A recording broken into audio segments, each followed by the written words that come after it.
और आप लोगों को इस सीरीज को देखने में मजा जरूर आएगा।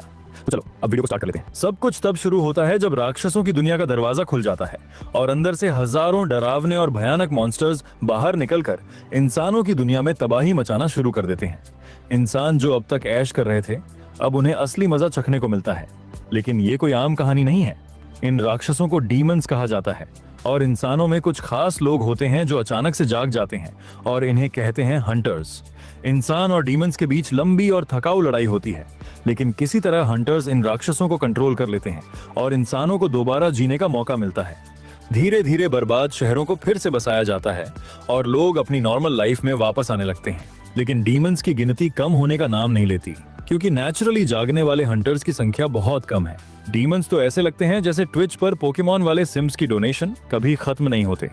इसीलिए इंसानों ने एक नया रास्ता ढूंढ निकाला, लैब में उगाए गए एलियन जैसे दिखने वाले चाइमेरा हंटर। ये असल में इंसान और राक्षसों के कॉर्प्सेस और डीमन रेल्म की स्ट्रेंज मेटल का मिला जुला मिक्सचर होते हैं। ज्यादातर कैदी इंसानों को इसका बेस बनाते हैं। इंसानों को बचाने की होड़ में साइंटिस्ट्स ये मुमकिन बना लेते हैं कि इन चाइमेरा हंटर्स को अब मास प्रोड्यूस किया जा सकता है। अब हंटर्स और साइंटिस्ट्स के बीच गहरी दोस्ती हो जाती है। हंटर्स को बार बार अपनी जान जोखिम में नहीं डालनी पड़ती, क्योंकि अब काइमेरा सामने आकर जान बचाते हैं। सालों तक शांति बनी रहती है। लेकिन फिर वही होता है जो अक्सर होता है। कुछ पागल साइंटिस्ट्स चोरी छिपे गैर कानूनी लैब्स खोल लेते हैं और इंसानों पर भयानक एक्सपेरिमेंट्स शुरू कर देते हैं। एक ऐसे ही सीक्रेट लैब में दो साइंटिस्ट्स अपनी शिफ्ट खत्म करने से पहले आखिरी चाइमेरा नंबर 13 को देख रहे होते हैं। मोटा साइंटिस्ट अपने दोस्त जक को चिल्ला के कहता है, ज्यादा पास मत जा, सर सलामत रखना है तो दूर रहे। जक बोलता है, अरे यार, नंबर 13 तो वैसे भी दिमागी तौर पे गया हुआ है, एकदम स्टैचू बना पड़ा है। जब तक कोई ऑर्डर नहीं देगा तब तक हिलेगा भी नहीं। जक उस बेचारे की हालत देखकर थोड़ा इमोशनल हो जाता है। उसका दाहिना हाथ पूरा मरोड़ा हुआ होता है, शायद किसी फेल एक्सपेरिमेंट की वजह से। उसे लगने लगता है कि अब इसकी हालत इतनी खराब है कि रिपोर्ट करना ही पड़ेगा, वरना इसे यूं ही मार दिया जाएगा। डायरेक्टर के ऑफिस में दोनों रिपोर्ट करते हैं कि नंबर 17 का शरीर अब दोबारा काम करने लायक नहीं है, और हैरानी की बात यह है कि वो अब भी सांस ले रहा है, वरना कोई और चमेरा अब तक मर चुका होता। डायरेक्टर ठंडे दिल से पूछता है, कितने टाइम तक बचेगा? मोटा साइंटिस्ट अंदाज लगाता है, ज्यादा से ज्यादा महीना भर। डायरेक्टर एकदम पत्थर दिल होकर ऑर्डर देता है, इसको अगले गेट ब्लॉकेड के मिशन में भेज दो, सामने से आने वाले हमलों को झेलने के लिए, लेकिन ध्यान रहे रिटर्न ऑर्डर नहीं डालना। दूसरी तरफ डीमन रेल्म्स में एक पंखों वाला डायनासोर जैसी शक्ल वाला जानवर नंबर 17 पर झपटता है, लेकिन इससे पहले कि वो उसके पास भी पहुंचे, नंबर 17 उसे चीर फाड़ कर रख देता है। इसके बाद एक ग्राउंड से निकलने वाला पौधे जैसा वर्म मॉन्स्टर निकलता है, लेकिन नंबर 17 उसे हवा में उछाल देता है और फिर उस पर ताबड़तोड़ अटैक करता है। इसके बाद वो अपना भयानक मुंह खोलता है और बिजली जैसा सांस छोड़ता है, जो मीलों तक सब कुछ तबाह कर देता है। हंटर्स की टीम उसकी ताकत देखकर हैरान रह जाती है। वो एकदम एस रैंक या उससे भी ऊपर का लगता है। एक हंटर पोर्टल की तरफ देखता है जो अब भी खुला है। बाकी टीम मेंबर्स कहते हैं कि जब तक एस रैंक चमेरा लड़ रहा है, कोई राक्षस नहीं निकल पाएगा। वो तो सिर्फ बचे कुचे डीमंस से निपटेंगे। जैसे ही सारे मामूली डीमंस खत्म होते हैं, गेट अचानक से गिरने लगता है। सारे हंटर्स वहां से भागते हैं। एक औरत पूछती है, हम चाइमेरा को क्यों छोड़ रहे हैं? आदमी जवाब देता है, हमें साफ ऑर्डर मिला है, उसे वहीं छोड़ दो। एक बहुत बड़ा केकड़ा जैसा डीमन हमारे चाइमेरा को बहुत बेरहमी से मारता है।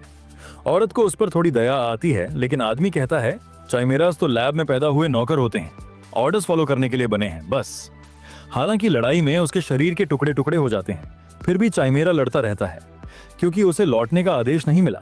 इस ऑपरेशन में करीब 2000 डीमंस मारे गए और एक भी हंटर्स नहीं मरे, सब उस एक चाइमेरा की बदौलत। जब उसके शरीर का बस सिर बचा होता है, उसकी आंखों के सामने उसकी जिंदगी की फ्लैशबैक चलती है और तब उसे याद आता है वो असल में एक इंसान था जिसे सिर्फ 9 साल की उम्र में किडनैप किया गया था। धीरे धीरे उसे अपनी पूरी जिंदगी फ्लैशबैक की तरह दिखती है। वो देखता है कि वो एक अनाथालय में पैदा हुआ था। 9 साल की उम्र तक पहुंचते पहुंचते वो थोड़ा शरारती बन जाता है और जो बच्चे उसे अगली कहते थे उन पर पत्थर फेंकता था, और यही देखकर ऑर्फनेज का डायरेक्टर उस पर बहुत निराश हो जाता है। वो बूढ़ा आदमी आखिरकार उसकी नॉनस्टॉप बकवास से तंग आ गया और उसे अनाथालय से बाहर लात मारकर निकाल देता है। उसे बिल्कुल परवाह नहीं कि बच्चा बाहर ठंड में मर भी जाए तो। ठंड में बेहोश पड़े हुए उसे एक साइंटिस्ट की टीम मिलती है और उनमें से एक साइंटिस्ट ये सोचकर थोड़ा परेशान हो जाता है कि इस शहर की स्लम्स में ही ऐसे बच्चे मिल जाते हैं जैसे सड़कों पर ईस्टर एग्स पड़े हों। खैर, असली पागल साइंटिस्ट वही होता है जो ऐसे मौके को छोड़ता नहीं। तो वो लड़के को उठाकर लैब ले जाता है और उस पर खतरनाक गैर कानूनी एक्सपेरिमेंट शुरू कर देता है। पहले ही एक्सपेरिमेंट में वो लोग उस पर एक मैजिक स्पेल कास्ट कर देते हैं ताकि वो कभी भाग ना सके, और उसका नाम रख देते हैं नंबर 17।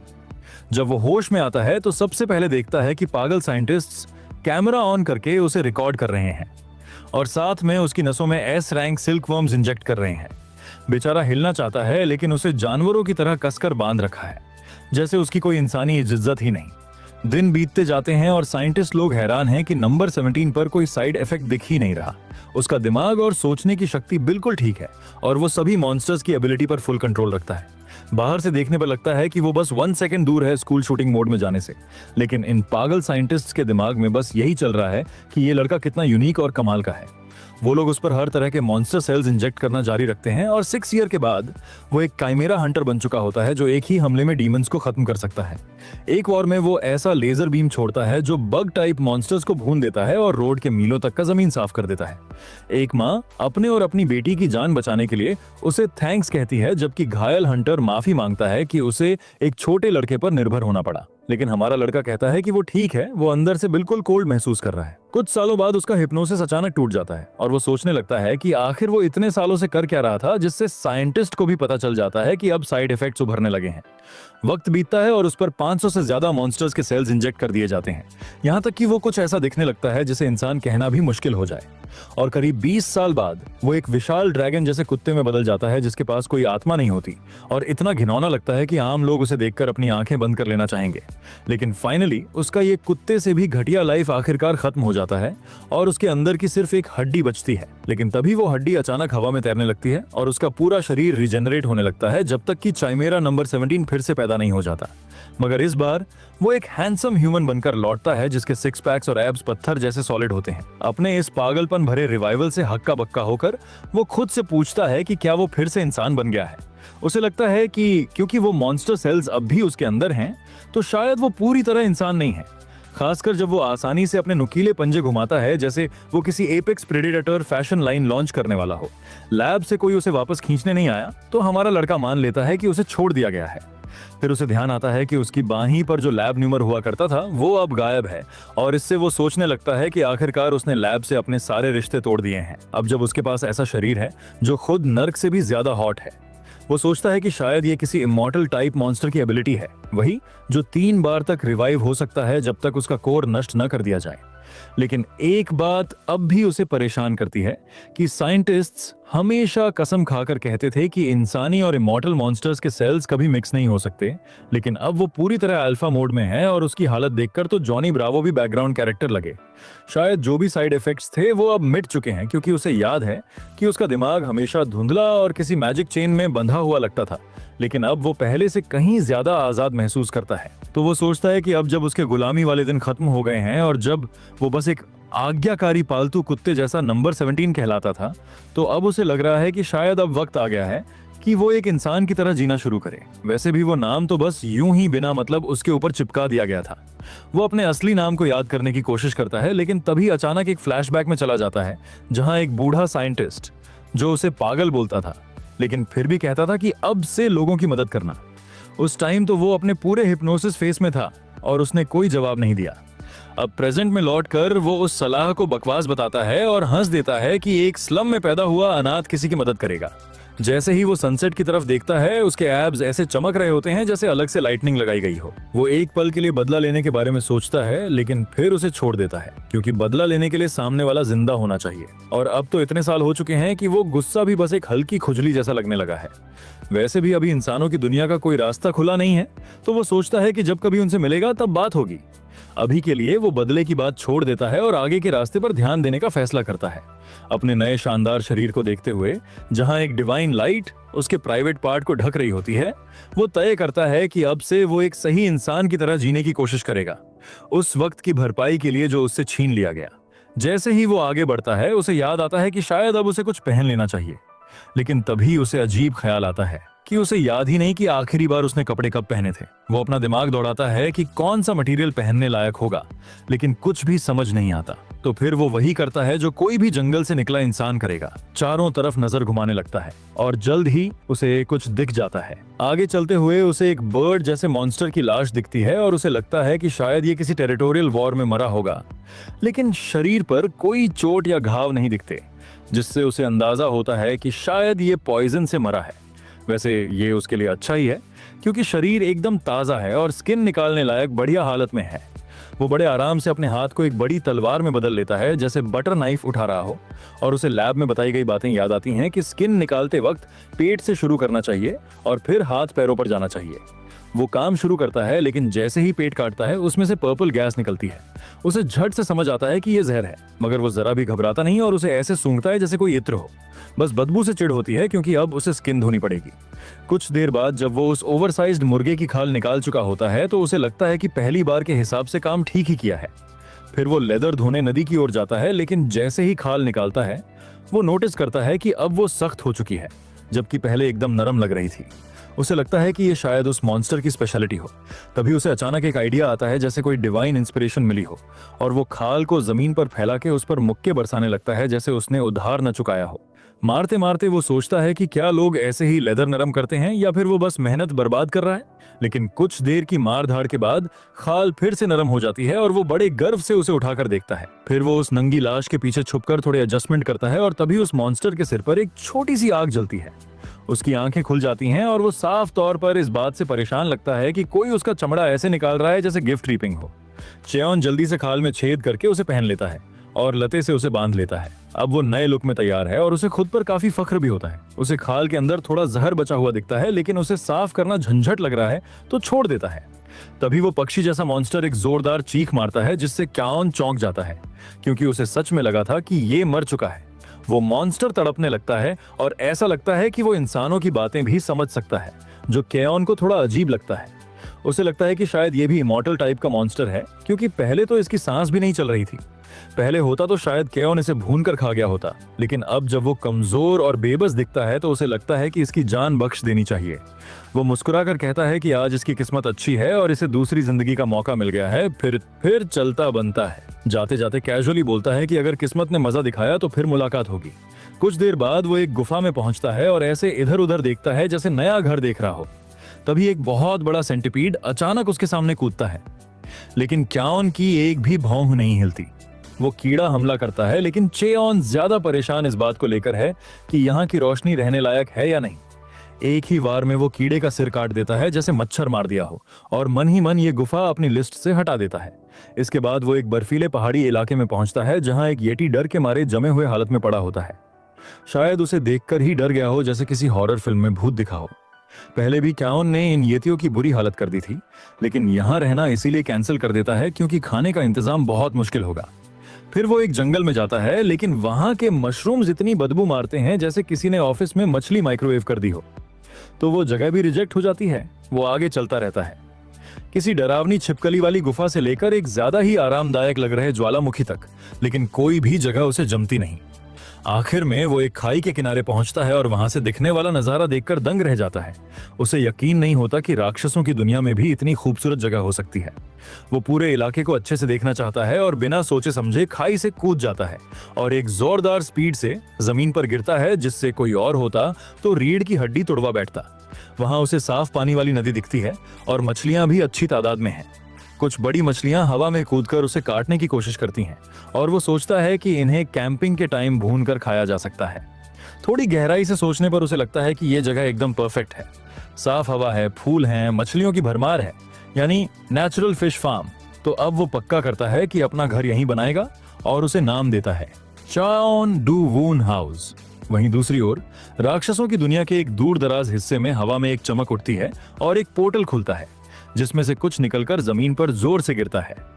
धुएं के बीच से एक रोबोट उठता है, चारों तरफ देखता है और खुद से पूछता है कि क्या यह सच में मॉन्स्टर्स की दुनिया है।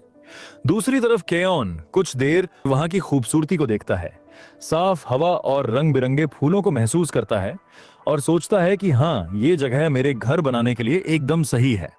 फिर वो अपने हाथों से थ्रेड जैसी चीजें बाहर निकालता है और एक ही झटके में सारे पेड़ काट देता है। फिर उन्हीं थ्रेड से कटे हुए सारे पेड़ इकट्ठा करता है और घर बनाने के लिए लकड़ियों का ढेर लगाता है। सब कुछ ठीक ठाक चल ही रहा था, तभी उसे जमीन कुछ ज्यादा ही ऊबड़ खाबड़ सी लगती है। तो वो फिर से गोल्डन थ्रेड्स निकालता है और सारी जमीन को अच्छे से समतल करता है। ध्यान से बचे खुचे पेड़ों की जड़ें और ठूंठ तक हटा देता है, जब तक कि वो जगह इतनी साफ सुथरी नहीं हो जाती कि वहां एकदम माइनक्राफ्ट जैसी झोपड़ी बनाई जा सके। फिर जब वो लकड़ियों को जमाकर मेन खंभे लगाता है तो उसे एहसास होता है कि उसका शरीर अब जैसे खुद ब खुद हर काम कर रहा है, जैसे सब कुछ उसकी आदत में आ गया हो।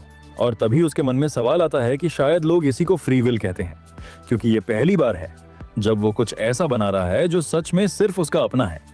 फिर वो फर्श की लकड़ियां बिछाता है और कीलों की जगह एक स्नेल टाइप मॉन्स्टर की लार का इस्तेमाल करता है, क्योंकि वो लार सूखते ही पत्थर जैसी मजबूत बन जाती है और साथ ही वाटरप्रूफ भी हो सकती है, जो उसे काफी अच्छा आइडिया लगता है।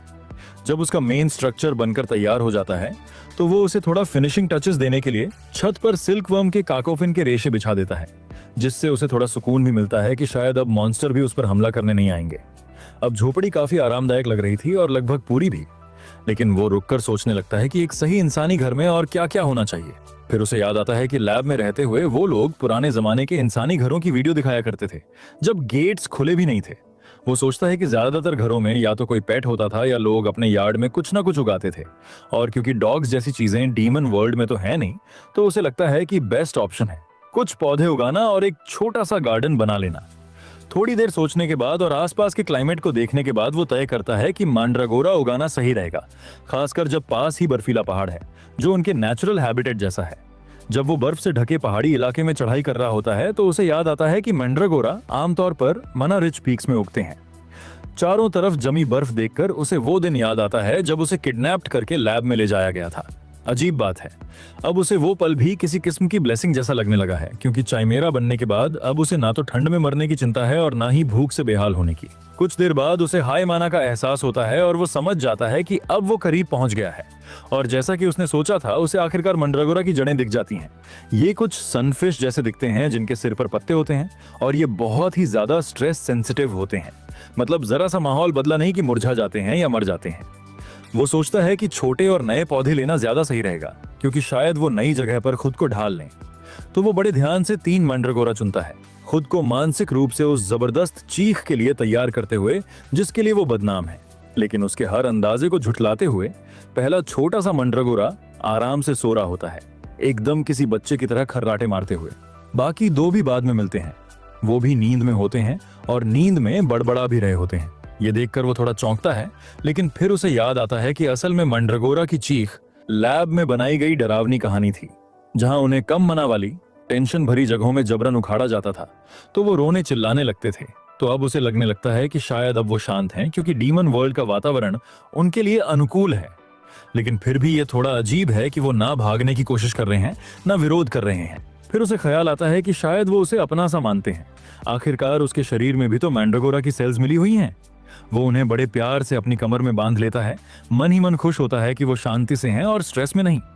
फिर सोचता है कि क्या वो बाद में उनसे थोड़ा रूट निकालने को कह सकता है ताकि टी बना सके, या फिर उनके फल को सांसट की तरह खा सके। लेकिन तभी उसे याद आता है कि उनका फल जबरन तोड़ो तो जहर बन जाता है। तो वो मन ही मन तय करता है कि जब सही समय आएगा तब विनम्रता से पूछेगा। तभी उसे आसपास कुछ हंटर्स की मौजूदगी का एहसास होता है और सोचता है कि भला कोई इतनी खतरनाक बर्फीली चढ़ाई क्यों करेगा जब तक बहुत जरूरी ना हो। लेकिन फिर सोचता है कि चलो चेक कर लिया जाए, शायद उनसे कुछ गेट स्टोन्स मिल जाएं। उधर एक हंटर बड़बड़ा रहा होता है कि उसके साथी उसे अकेला छोड़कर भाग गए हैं और अब उसे चारे की तरह मरने के लिए छोड़ दिया है, जबकि दूसरा चिल्लाता है कि फोकस करो, क्योंकि सामने से मॉन्स्टर खरगोशों का झुंड बहुत तेजी से आ रहा है। ये खरगोश दिखने में भयानक होते हैं, उनके मुंह चौड़े चौड़े खुले हुए होते हैं जिनमें टेंटिकल्स और नुकीले दांत होते हैं। उनमें से एक हंटर जैसे तैसे एक फोर्स फील्ड बना लेता है जिससे वो लोग तुरंत मरे नहीं, लेकिन उसे जल्दी ही समझ आ जाता है कि उसकी शील्ड ज्यादा देर तक नहीं टिकेगी। तभी उसे पछतावा होता है कि उसने ये मिशन क्यों लिया, काश कोई छोटी मोटी नौकरी कर ली होती। जैसे ही उसकी शील्ड टूटने लगती है तभी हमारा लड़का एक दमदार सुपरमैन जैसी एंट्री करता है और दोनों हंटर्स उसे देखकर हक्के बक्के रह जाते हैं कि अचानक एक इंसान बिना किसी डर के यहाँ कैसे आ गया। उसकी मौजूदगी भर से ही बर्फीले मॉन्स्टर खरगोश डर के मारे भाग जाते हैं, जैसे कोई छोटा चूहा बिल्ली को देख ले। दोनों हंटर उसके पास दौड़ कर आते हैं, खुद को सियोंग जू और किम ताइहुन बताते हैं और उसका नाम पूछते हैं। वो अपना नाम बताता है, लेकिन दोनों कहते हैं कि ऐसा नाम उन्होंने पहले कभी नहीं सुना। किम तेहून सोच में पड़कर बोलता है कि कहीं वो कोई जंगली शिकारी तो नहीं, क्योंकि उसके गुफा वाले लुक को देखकर ऐसा ही लग रहा है। लेकिन हमारा बंदा तुरंत पलटकर पूछता है कि तुम लोग यहाँ क्या कर रहे हो, इस मौत के कुएं जैसी जगह में घूमते हुए, वो भी बिना किसी हाई रैंक पहचान के। तो दोनों बताते हैं कि दरअसल वो लोग एक खतरनाक चिमेरा को जिंदा पकड़ने के मिशन पर आए हैं और उसके बदले में उन्हें काफी मोटा इनाम मिलने वाला है। ये सुनते ही हमारे बंदे के कान खड़े हो जाते हैं। फिर उनमें से एक क्लियर करता है कि वो चिमेरा असल में एक लैब से भाग गया था और पीछा करते वक्त सीधे एक गेट में छलांग मार दी। ये सुनकर हमारे लड़के को बहुत राहत मिलती है, क्योंकि इससे साफ हो गया कि ये लोग उसे पकड़ने नहीं आए हैं। वो फिर पूछता है कि इनके पास कोई गियरबीट है या नहीं और क्या कम से कम गेट स्टोन है। तो वो बताता है कि उनके अपने ही टीममेट्स उन्हें धोखा देकर सारा सामान लेकर भाग गए और अब उसे अफसोस हो रहा है कि उसने ये पहले ही क्यों नहीं समझ पाया। तभी हंटर लोग बताने लगते हैं कि उन्हें माना कंटामिनेटेड हो चुका है और अब ज्यादा देर तक सरवाइव नहीं कर पाएंगे, क्योंकि इंसान लोग डीमन वर्ल्ड में ज्यादा देर नहीं रह सकते, वरना अंदर से सड़ने लगते हैं। उनमें से एक तो हाथ जोड़कर गुहार लगाता है कि उसकी प्रेग्नेंट बीवी उसका इंतजार कर रही है। लेकिन इससे पहले कि बात पूरी हो, हमारा लड़का अचानक जैसे कुछ महसूस करता है और फिर सीधे हवा में छलांग मार देता है, जैसे हल्क उड़ता है, और दोनों हंटर्स वहीं हवा में उड़ती धूल में रह जाते हैं।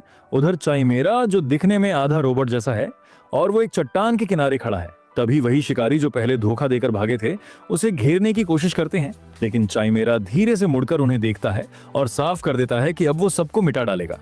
तभी हमारा बंदा वहां पहुंचता है और देखकर थोड़ी देर के लिए चौंक जाता है कि कहीं देर तो नहीं हो गई।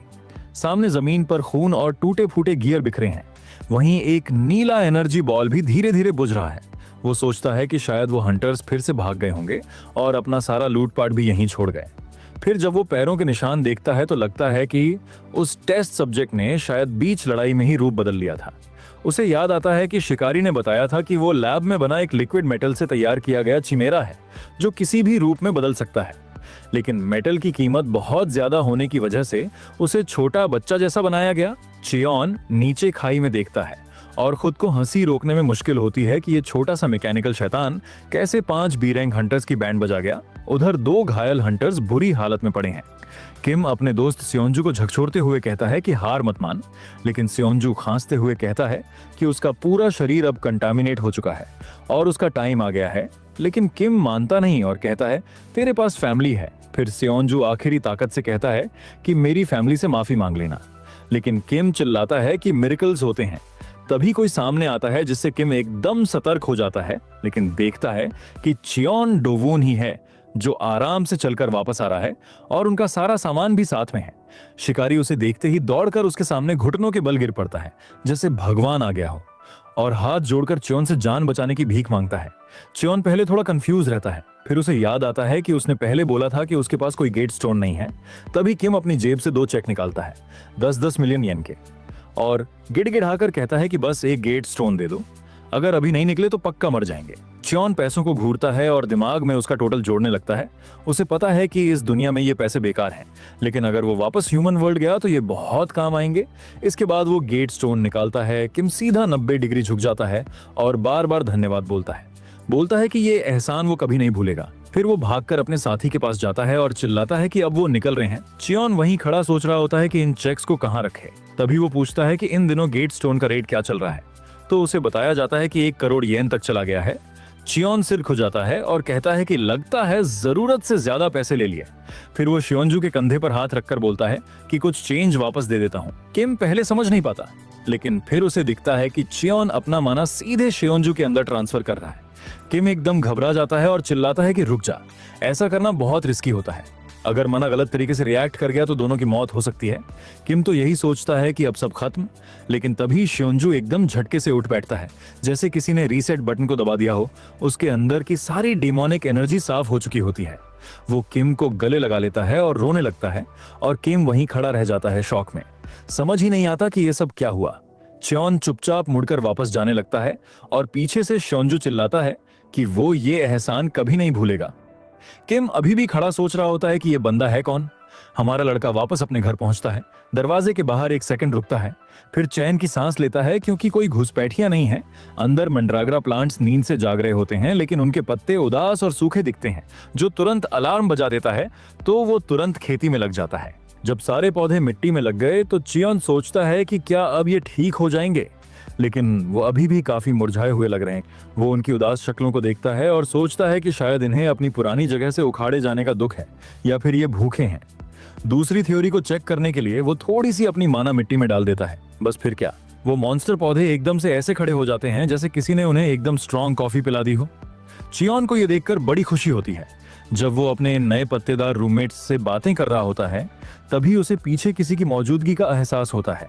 उसे लगता है कि शायद वही मैकेनिकल क्रीचर है जिसे शिकारी लोग पीछे छोड़ गए थे। उसे थोड़ा अजीब लगता है कि वो इसके पीछे पीछे यहां तक आ गया, लेकिन वो फिलहाल उसे इग्नोर कर देता है और कैश को छुपाकर लूट के बैग्स चेक करने लगता है। उसने देखा कि उसकी तो लॉटरी लग गई। एक्स्ट्रा कपड़े, स्लीपिंग बैग्स, कुकिंग का सामान, और तभी उसकी नजर पड़ती है रामेन के पैकेट पर। उसे याद आता है कि ये उसने आखिरी बार अनाथाश्रम में खाया था और उसे पुरानी यादें झटका देती हैं।